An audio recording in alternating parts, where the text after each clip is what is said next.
here we go, game 2. And oh, look at that. Both of them starting out preemptively with their energy counters. Mark. Of course. Yes, Mark on the play. Probably one of the best starts. It's not like there's really many one-drop plays. Yeah. But Spirebluff Canal into just land go. Look, he's at least hit 2 of his land drops so far. Yeah, that feels pretty good compared to last game, I guess. But I mean, he saw all 3 in his opening hand and then just had some bad luck. It happens. Yes. But leading off with the Attune with Aether from the Dynavolt Tower side. Feels sure. pretty good. Yeah. Energy, just... I guess a lot of the play patterns are fairly similar to the Aetherworks Marvel deck. Just kind of build, and then deal with this really tough to deal with permanent. Exactly. Yeah. I would totally agree. What do you think that, like, maybe some of the, like, best sideboard cards, what do you think, like, is the one card that they want to see from sideboard in this matchup? The Temur deck? Either one. Oh, geez.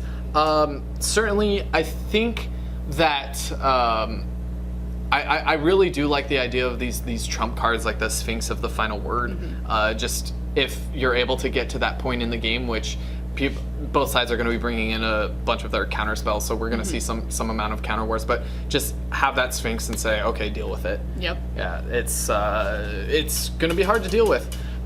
You were commenting a little earlier off camera. Yeah, my bad. Sorry. About the potential sideboard plan for the Temur Dynavolt Tower deck. Yeah, and speaking of looking at his hand, we can see that I think he has a Bristling Hydra in there. Yes. I was saying that I like that most of the sideboard tech for this deck involves a lot of creatures, and I think that definitely going aggressive a little earlier will help against the taken out removal of the blue-red deck. Yeah, so what, we've got 2 Bristling Hydra, 4 Tireless Tracker, 3 Longtusk Cub, and I guess if you want to count the Sphinx of the Final Word. I would count the Sphinx of the Final Word. So what, that's 10 creatures to possibly bring in? Yep. Where I would not fault Mark whatsoever to be like, okay, Dynavolt Tower, what are we thinking is possibly there? It's probably just a bunch of spells. We're not really going to be bringing in... I would have taken out all of my Magma Sprays, not quite all of my Harness Lightnings, definitely gotten rid of the Sweltering Suns. Yes. So that's 6 cards out to deal with those things. I would have, been away with them. Exactly, and I could also see the Dynavolt Tower coming out as well from Mark's position, just because you're probably not gonna be relying on the Singleton Dynavolt Tower to get there. You're gonna want to have a couple more answers that aren't just a one of dirtily artifact, as opposed to the 4 on the side of the a lot of deck. the value that you're going to be getting out of the one of Dynavolt Tower is to maybe have that continual answer to some of the creatures in the format. Most of the creatures we see die to 3 damage. Or even 2. Yeah, exactly. I mean, we've seen the zombies deck, and you kill the Lord of the Accursed, and there you go. Now everything is smaller. Yep. Oh, look, and we've got a Dynavolt Tower on Your friendly neighborhood Dynavolt Tower. Yes. There we go. With another one in hand, too. Why do you think he plays the Dynavolt Tower here as opposed to, we know that he has a Bristling Hydra in hand, as opposed to something like that? Because it looks like having the 2 mana up, he is able to keep up a Negate, which I believe is in hand. Yeah. Yeah, playing the Bristling Hydra there, you don't have Negate up, and we know that there aren't any Dispels. And there's the counter magic. We had our first counter war. All right. I mean, seeing the beatdown that the towers put on last time, I see that makes sense. I don't fault him for that. Yeah, at all. the 2-for-2 exchange here, and just being ahead on mana. Hopefully, there's a Torrential Gearhulk there. I would imagine so. At 6 mana, or at least you fake that you have a Gearhulk. Yes. Well, Make your that's opponent be on edge a little bit. You see blue, and then you see your opponent get to 6 mana, and they've got islands, and you're playing standard. You're just like, oh, Torrential Gearhulk. Yep. Jeez, what do I have to deal with this time? Just being able to fight through it, but shoot, look at Orlando's hand. It's just stacked with counter spells. Yep, at least 2 Disallow. I think he has a Torrential Gearhulk. Okay. Maybe another counter war here? Here we go. I'm going to... Or at least try to. A Disallow. So we've got multiple negates. Okay. That's 3 negates from Mark and 2 from Orlando? Yeah, this is you know, I'm actually starting to reconsider this matchup a little bit. It seems like the threats from Oh, if you play 3 negates, you wish that thing in the ice came down sooner. Yeah, I know, exactly. But just compare the graveyards. We've got 2 counter spells on the side of Orlando in the bin. We've already got 4 counter spells on the side of Mark in the bin. But 2 towers in the bin. That's true, 2 towers, but with this creature sideboard plan plus the Torrential Gearhulks, I feel like we're getting to the point very, very quickly where Mark isn't even going to be able to tread water in a counter war, much less win one. Exactly, I would agree. I mean, he has the upside of possibly the Torrential Gearhulk to bring one of them back, but it's not going to be something that you can keep up for very long. Like a little Glimmer of Genius to try and keep yourself in the counter war as much as possible. Yeah, just being able to just keep that hand stocked up. Take down that thing in the ice. Yes. The one-of thing in the ice. Ooh, yes, indeed. I'm always so stunned when people have one-ofs. And his whole entire sideboard almost looks like one-ofs, and I just am amazed when people see their one-of sideboard plan. The one of like seemingly weird cards too. Yeah, It's exactly. Like, I can understand like one of like Lost Legacy, like because it's a specific hate card, whereas Thing in the Ice just feels a little weird. Thing in the Ice, I would definitely imagine you could play 2, 3, maybe even 4 of.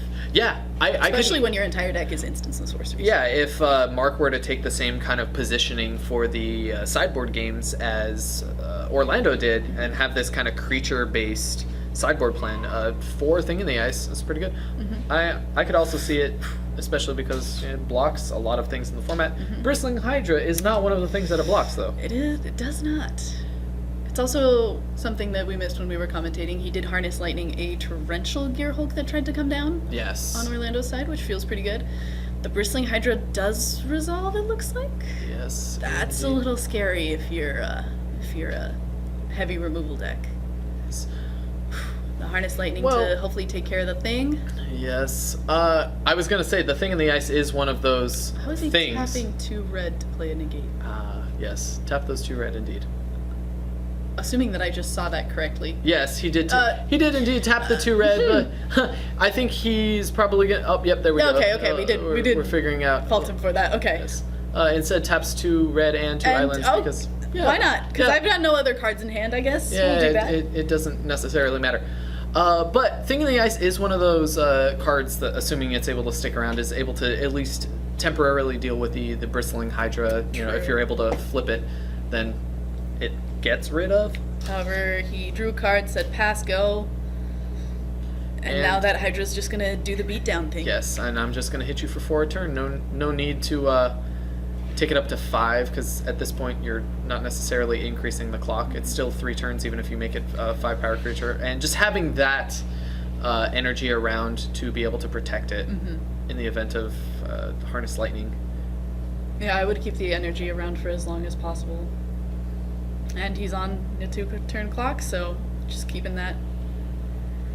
And that feels pretty bad if you're sitting there like, how do I get rid of this Hydra that's gonna kill me for exactly lethal? Doesn't even have a Wandering Fumarole. It feels so risky, but a Wandering Fumarole would be so good because at least it can block, and then Orlando would have to spend 6 energy to be able to pump it twice to be able to survive the power flip. It doesn't feel good, but that's virtually. And, but there's the hand. Yeah, we see the handshake. That feels pretty bad. Mark's only out. Relatively unfortunate for him. We didn't really get much of a showing in game 1. Not at all. He decides to draw 7 cards before seeing the 4th land. Yeah, and that was rough. or maybe even more than that. And I would say it was about 7. That sounds about right. Yeah, and then just and now game 2 sideboarding into the creature plan and just having no removal for it. Yes, exactly. Beating down with the Bristling Hydra. That being said, there isn't really, surprisingly enough.